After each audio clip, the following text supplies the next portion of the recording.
नमस्कार दोस्तों, स्वागत है आपका अपने YouTube चैनल पर। दोस्तों आज की वीडियो बहुत जरूरी है क्योंकि इस समय हर जगह की बात घूम रही है कि लाखों बैंक अकाउंट खतरे में है। नया टैक्स नियम आ गया है।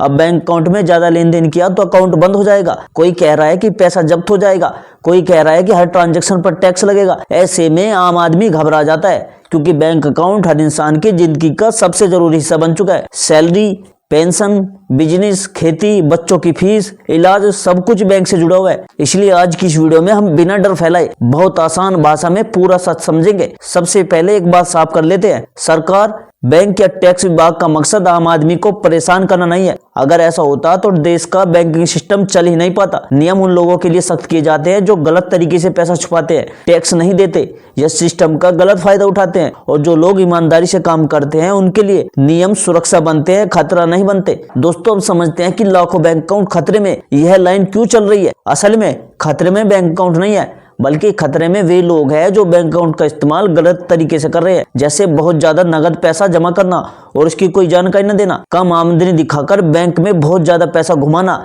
या टैक्स रिटर्न ही नहीं भरना। ऐसे मामलों में सवाल उठते हैं। अब बात करते हैं नए टैक्स नियम की, जिसे लोग गलत तरीके से समझ रहे हैं। सरकार ने कोई भी नया टैक्स नहीं लगाया कि बैंक में पैसा जमा किया और टैक्स कट गया। टैक्स हमेशा आपकी कमाई पर लगता है, ना कि सिर्फ लेन देन पर। अगर आपकी कमाई टैक्स के दायरे में नहीं आती तो बैंक में पैसा आने जाने से आप पर टैक्स नहीं लगता। लेकिन दोस्तों अब सिस्टम पहले से ज्यादा डिजिटल और स्मार्ट हो गया है। बैंक बड़े और खास तरह के लेन देन की जानकारी इनकम टैक्स डिपार्टमेंट को देता है। इसका मतलब यह नहीं है कि हर ट्रांजैक्शन रिपोर्ट होता है, सिर्फ वही ट्रांजैक्शन रिपोर्ट होते हैं जो बहुत बड़े होते हैं या सामान्य से अलग होते हैं। अब आसान भाषा में समझिए, अगर कोई व्यक्ति साल भर में अपने सेविंग अकाउंट में बहुत ज्यादा कैश जमा करता है और उसकी आमदनी उतनी नहीं दिखाई गई तो टैक्स विभाग पूछ सकता है कि पैसा कहां से आया। यह पूछताछ नोटिस के जरिए होती है। नोटिस का मतलब सजा नहीं होता, बल्कि सिर्फ जवाब मांगना होता है। बहुत से लोग डर जाते हैं कि नोटिस आ गया तो अकाउंट बंद हो जाएगा या पैसा जब्त हो जाएगा। ऐसा नहीं है, पहले आपको मौका दिया जाता है कि आप बताएं कि पैसा कहां से आया। अगर आपने सही जवाब दे दिया तो मामला वहीं का वहीं खत्म हो जाता है। दोस्तों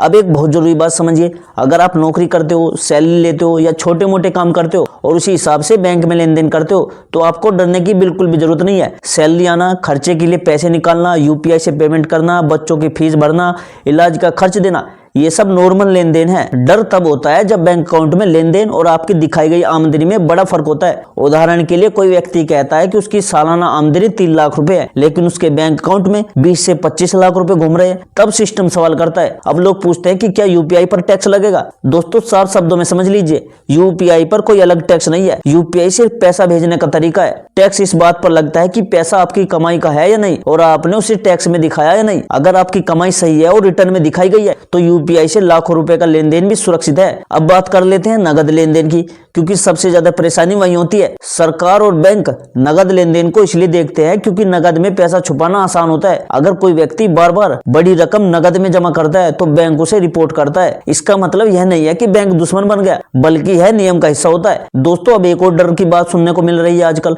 कि बैंक अकाउंट फ्रीज हो जाएगा। बैंक अकाउंट यूं ही फ्रीज नहीं होता। अकाउंट तभी रोका जाता है जब कोई गंभीर वजह हो, जैसे केवाईसी पूरा न होना, धोखाधड़ी का शक या कोर्ट का आदेश। सिर्फ ज्यादा लेन देन करने से अकाउंट बंद नहीं होता। अगर केवाईसी की दिक्कत होती है तो बैंक पहले आपको मैसेज देता है, टाइम देता है और ठीक करने का मौका भी देता है। बिना बताए सीधा बैंक अकाउंट करना नियमों के खिलाफ है। अब दोस्तों नए नियमों के अनुसार टैक्स विभाग को पहले से ज्यादा जानकारी मिल रही है, लेकिन इसका मतलब यह नहीं है कि आपकी निजी जिंदगी में कोई झांक रहा है। सिस्टम सिर्फ यह देखता है कि जो पैसा बैंक में आ रहा है वह आपकी आमदनी से मेल खाता है या नहीं। सरकार और रिजर्व बैंक ऑफ इंडिया का मकसद है कि बैंकिंग सिस्टम साफ रहे, काला धन रुके और ईमानदार लोगों को नुकसान न हो। अब सवाल यह आता है कि आम खाता धारक को क्या करना चाहिए।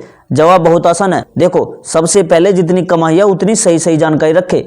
अगर आपकी आमदनी टैक्स के दायरे में आती है तो समय पर टैक्स रिटर्न भरो। अगर किसी से उधार लिया है या गिफ्ट मिला है तो उसका रिकॉर्ड रखो। बेवजह बहुत ज्यादा नगद लेन देन से बचो। अगर आप ये छोटे छोटे काम कर लेते हो तो आपका बैंक अकाउंट पूरी तरह सुरक्षित है। ना कोई टैक्स विभाग परेशान करेगा और ना बैंक कोई गलत कदम उठाएगा। दोस्तों यह भी समझ लीजिए कि नियम आपके खिलाफ नहीं है, नियम उन लोगों के खिलाफ है जो सिस्टम को धोखा देते हैं। आम आदमी जो मेहनत से पैसा कमाता है और ईमानदारी से बैंक में यूज करता है उसके लिए नियम ढाल की तरह है। अगर दोस्तों आप मेरी वीडियो यहाँ तक देख रहे हो तो मैं आपको कुछ बोनस टिप्स बताता हूँ जो आपके बहुत काम आएंगे। देखो दोस्तों, सबसे पहला बोनस टिप ये है कि हर साल आईटीआर जरूर भरो, भले ही आपकी इनकम टैक्स के दायरे में ना आती हो। आईटीआर भरने से आपका अकाउंट सेफ जोन में रहता है और फ्यूचर में लोन, वीजा या किसी नोटिस के समय परेशानी नहीं आती। दूसरा बोनस टिप ये है कि बहुत ज्यादा कैश ट्रांजैक्शन से बचो। जितना हो सके यूपीआई, चेक या बैंक ट्रांसफर का यूज करो, क्योंकि डिजिटल ट्रांजैक्शन का रिकॉर्ड साफ रहता है और सवाल भी कम उठते हैं। तीसरा बोनस टिप्स, अगर आपके अकाउंट में किसी ने बड़ा पैसा भेजा है, उधार, गिफ्ट या पुराना पैसा, तो उसका प्रूफ जरूर रखो, जैसे मैसेज, एग्रीमेंट या कंफर्मेशन, ताकि जरूरत पड़ने पर दिखाया जा सके। चौथा बोनस टिप्स यह है कि एक ही दिन में बार बार बड़ी रकम जमा या निकालने से बचो, खासकर कैश में।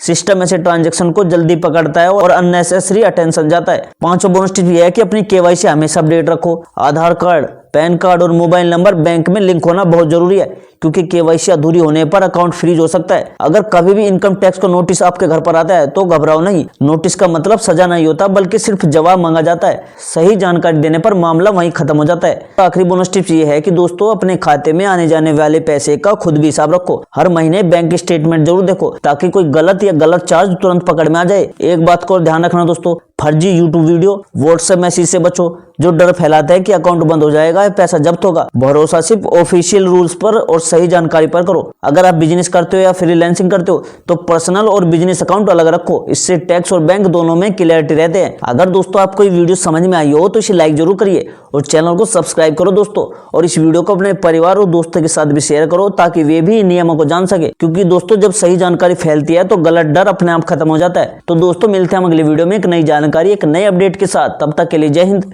जय भारत।